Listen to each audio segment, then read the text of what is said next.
Sekarang tumit antum buka. Bukan itunya dirapatkan, tumitnya dibuka. Bukan, dibuka. Afwan. Ya ini dibuka. Nah, seperti itu. Jadi kalau lagi ngatur shaf, kakinya jangan seperti kipas begini. Tetapi ini tumitnya dibuka dan ukuran standar pundak ini ukuran standar. Ya. Maka telapak kaki antum buka seukuran itu saja. Tidak usah masuk ke saf orang di sebelah. Ya. Ini serius memang, kadang-kadang ada orang badannya kecil, kakinya besar gitu kan. Atau dia ikuti sejadahnya.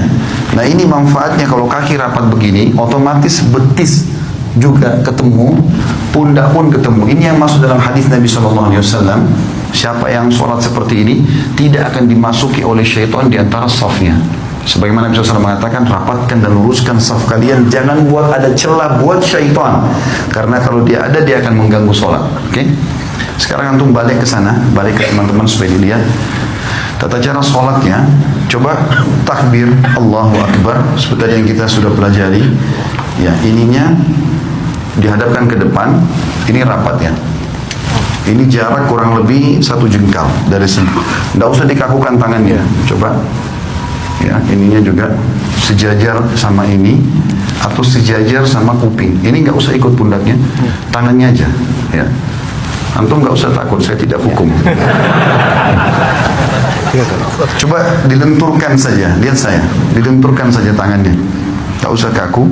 Ini semuanya ke depan dan rapat, sejajar dengan pundak atau sejajar sama kuping. Ya, ya, ini ujung kuping.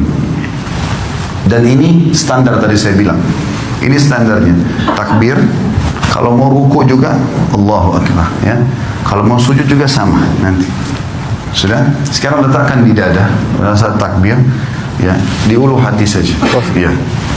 Ini cara yang pertama adalah punggung kanan ketemu sama punggung kiri. Kemudian cara yang kedua, pergelangan kanan memegang pergelangan kiri, digenggam. Genggam begini. Ya, seperti ini betul, ini digenggam. Ini cara yang kedua.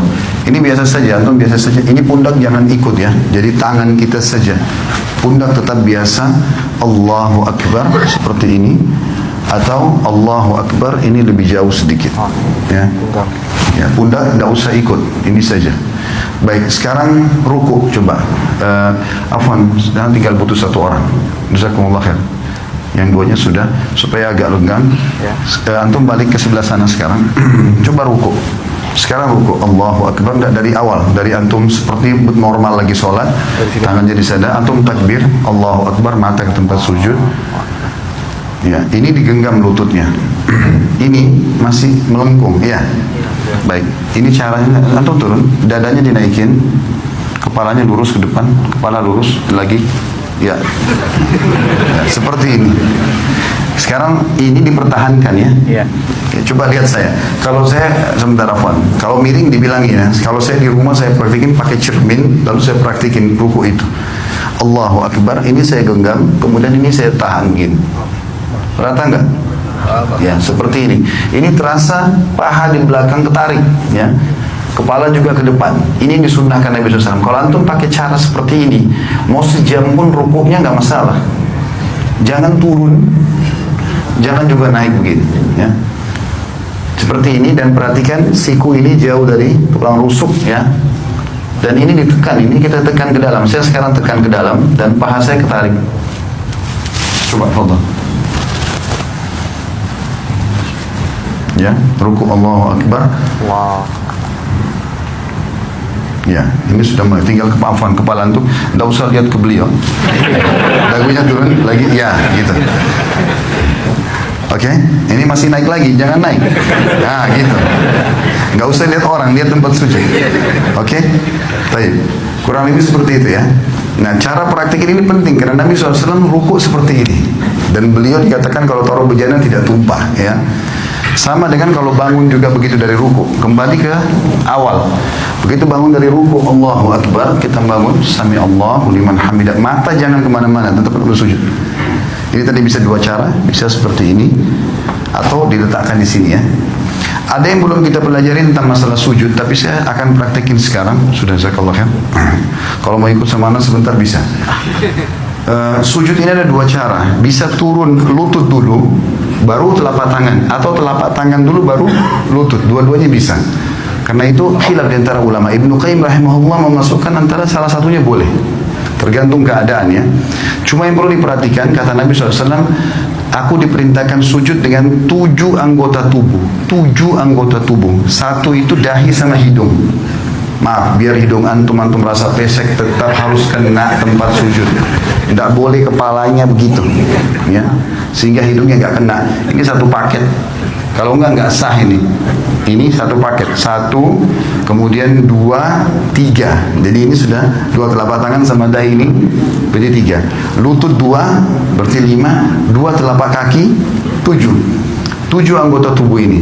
Nah, caranya adalah Nabi SAW, kata Ibnu Mas'ud, kami dilarang oleh Nabi SAW untuk sujud seperti anjing sedang duduk. Perhatikan kalau anjing duduk, sikunya kesentuh tanah kan? Antum tidak boleh sentuh tanah. Tulang ini, siku nggak boleh kena ke tulang rusuk, ya. Dan usahakan ada jarak antara perut kita, paha sama siku ini. Kira-kira jarak di mana antum bisa merasa nyaman bernafas. Karena pada saat sujud kita butuh sirkulasi udara supaya bisa lama. Saya coba praktikin. Anggap saja ini cuma contoh kalau kiblat ke sana.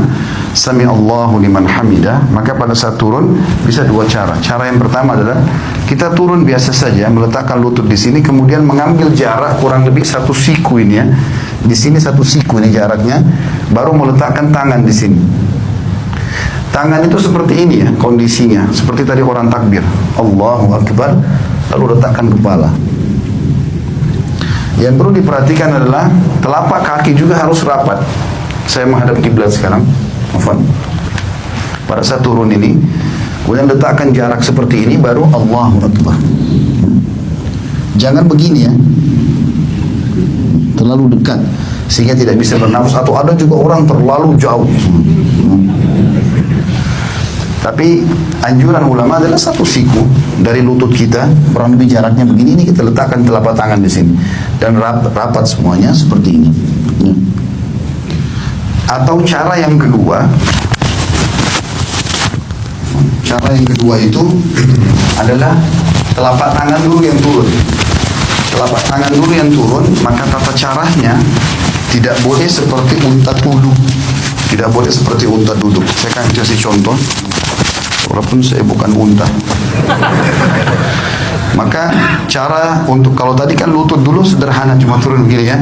Sekarang kalau mau telapak tangan dulu, maka caranya adalah turunkan badan dulu seperti mau turun lutut tadi. Misalnya sudah dekat, baru kemudian letakkan telapak tangan ke depan. Seperti ini. Yang dilarang itu seperti unta itu kalau orang turun begini. Nah, begitu juga dia pada saat berdiri. Orang berdiri dari sujud nggak boleh begini. Ya. Tetapi dia duduk dulu. Ya. Saya ulangi. Jadi kalau orang turun sujud yang kedua, kita turun seperti agak mendekati tempat sujud, kemudian baru letakkan telapak tangan ke depan, barulah kita sujud ya. Duduk di antara 2 sujud, menegakkan seluruh ruas tulang belakang sampai terasa dada terbusung ke depan, jari-jari tetap rapat, ujung jari-jari berada di ujung paha. Kemudian kita sujud lagi, Allahu Akbar. Setelah itu pada saat mau berdiri duduk dulu. Sunnah Nabi SAW duduk dulu, duduk seperti ini. Dan ada 2 cara.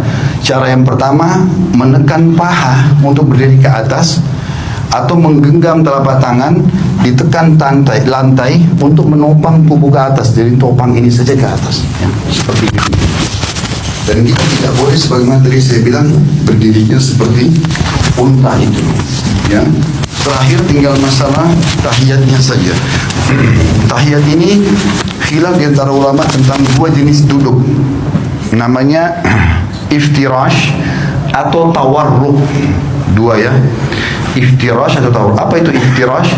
Iftirash itu duduk seperti di antara 2 sujud. Itu namanya iftirash ya. Kalau tawarruk, warak itu artinya bokong. Kita meletakkan bokong kita di tanah. Nah ini khilaf ulama. Kapan dikerjakan iftirash, kapan dikerjakan tawarruk? Imam Syafi'i rahimahullah berkata, duduk tawarruk tahiyat seperti ini, yang kita duduk